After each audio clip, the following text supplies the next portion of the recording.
सबैजनालाई नमस्ते। आज चाहिँ नि हामी योभन्दा अगाडि यो क्लासिफिकेसनमा पुगेको थियौँ र आजको हाम्रो च्याप्टर चाहिँ नि यो डाइनामिक मैले दुईटा भनेको थिएँ। दुईटा टाइप अफ पम्प हुन्छ नि, एउटा पोजिटिभ डिस्प्लेसमेन्ट पम्प र अर्को डाइनामिक पम्प है। आज चाहिँ नि हामीले डाइनामिक पम्पको बारेमा गर्छौँ र डाइनामिक पम्पमा पनि हाम्रो यो सेन्ट्रिफ्युगल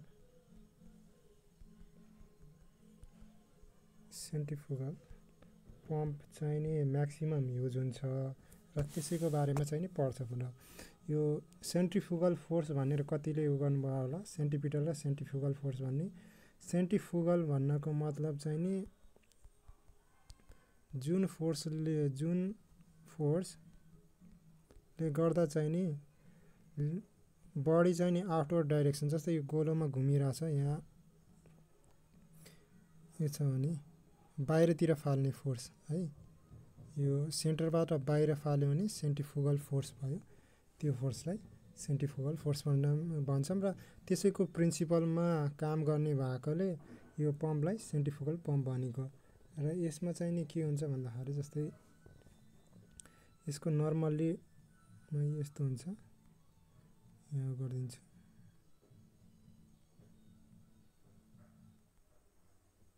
यो भयो।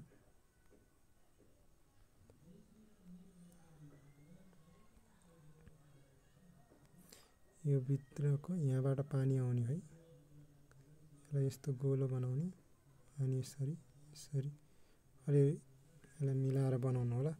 यो जस एरिया पहिलाबाट सानो हुँदै म्याक्सिमम सानो हुँदै ठुलो हुन्छ है, यो एरिया यो चाहिँ याद गर्नु होला। यतापट्टिको यो एरिया छ नि, यो ठुलो हुँदै जान्छ। यो चाहिँ नि हाम्रो आउटलेट भयो र यतापट्टिको यो हाम्रो इनलेट भयो। यताबाट जाने, यताबाट निस्किने हो पानी या त लिक्विड है। र यो चाहिँ नि इनलेट भयो। योभन्दा अगाडि मैले भनेको थिएँ यो इम्पेलर भयो हो, इम्पेलर भयो। यो केसिङ भयो, केसिङ यसमा भोल्युट केसिङ युज हुन्छ हो। हेर्दाखेरि टर्बाइन जस्तै देखिन्छ होला। र टर्बाइनमा के हुन्छ भन्दाखेरि टर्बाइनमा यताबाट पानी भएर यो फ्यानलाई घुमाउँथ्यो र यताबाट जान्थ्यो भनेपछि, तर अब पम्पको केसमा उल्टो हुन्छ। यताबाट आएर यहाँ बिचबाट निक्लिन्छ है, यहाँ ठ्याक्क यहाँबाट निक्लेर पानीले यसलाई फ्यानलाई घुमाउने हो। फ्यानलाई घुमाइसकेपछि यो फ्यानले यो पानीलाई सक गरेर अनि यहाँबाट बढाउने हो। र यसमा अब लेख्दाखेरि यसरी लेख्दै जाने। जस्तै यहाँ सेन्ट्रिफ्युगलको भन्यो भने लिक्विड इन्टर, यसरी लेख्ने, इन्टर इन्टु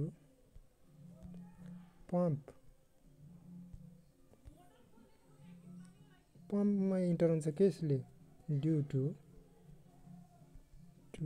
द के को मुभमेन्टले, कुन मुभमेन्ट, फ्यानको या त इम्पेलरको रोटेसनल मोमेन्ट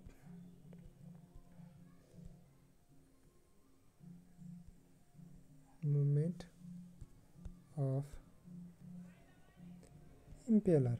एउटा फर्स्ट पोइन्ट भयो हो।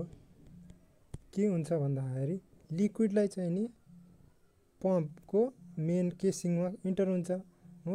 त्यो के को रियाक्सनले इन्टर हुन्छ, रोटेसनल इम्पेलरको, यो फ्यान छ या त इम्पेलर भनौँ, यो इम्पेलरको रोटेसनल मुभमेन्टले गर्दा इन्टर हुन्छ। फर्स्ट लेख्ने due to the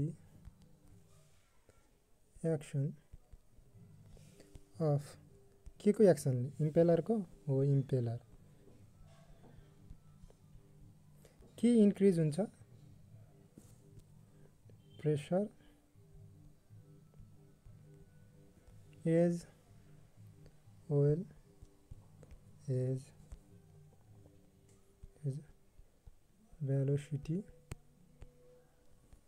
of liquid increase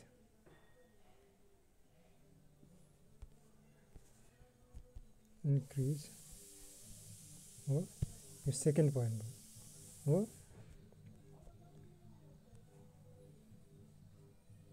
high के हाई भएको हाई भेलोसिटी भएको and pressure liquid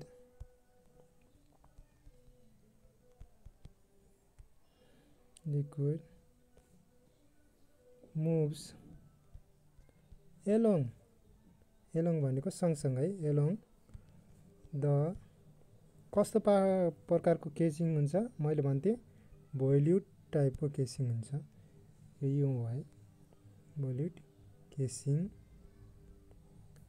and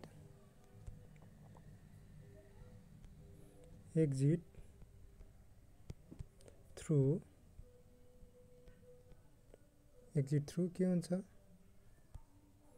outlet भयो यति यसको काम भनेको यति वर्किङ मैले बताइहालेँ अब यसमा के हुन्छ भन्दाखेरि चाहिँ नि अरु पोइन्ट थप्नु पर्यो हामीलाई 3 टा 4 वटा पोइन्ट लेख्नु पर्यो भने यसमा के हुन्छ प्राइमिङ अस्ति नै मैले भन्थे प्राइमिङ इज रिक्वायर्ड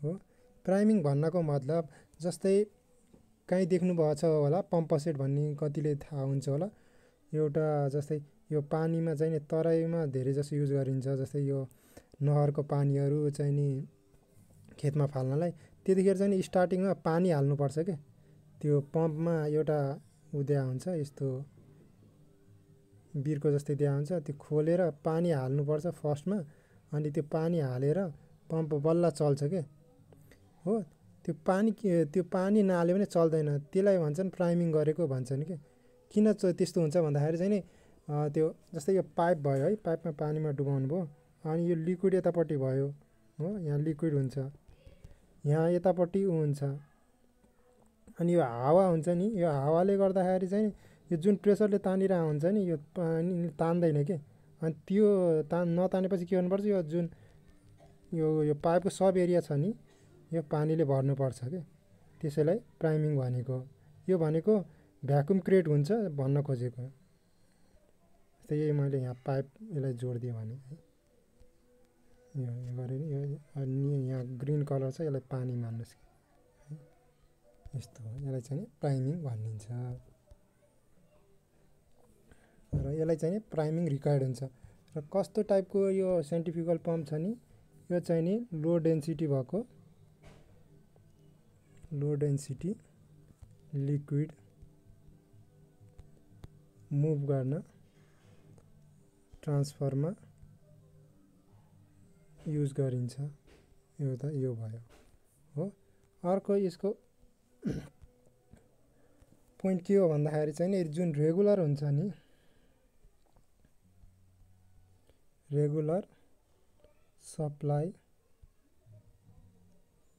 अफ लिक्विड या त सप्लाई भन्ने भयो या यहाँ ट्रान्सफर लेख्ने ठाउँमा ट्रान्सफर लेख्ने नि भयो या त मुभमेन्ट लेख्ने भयो आफ्नो भर्ब जुन चुज गरे नि हुन्छ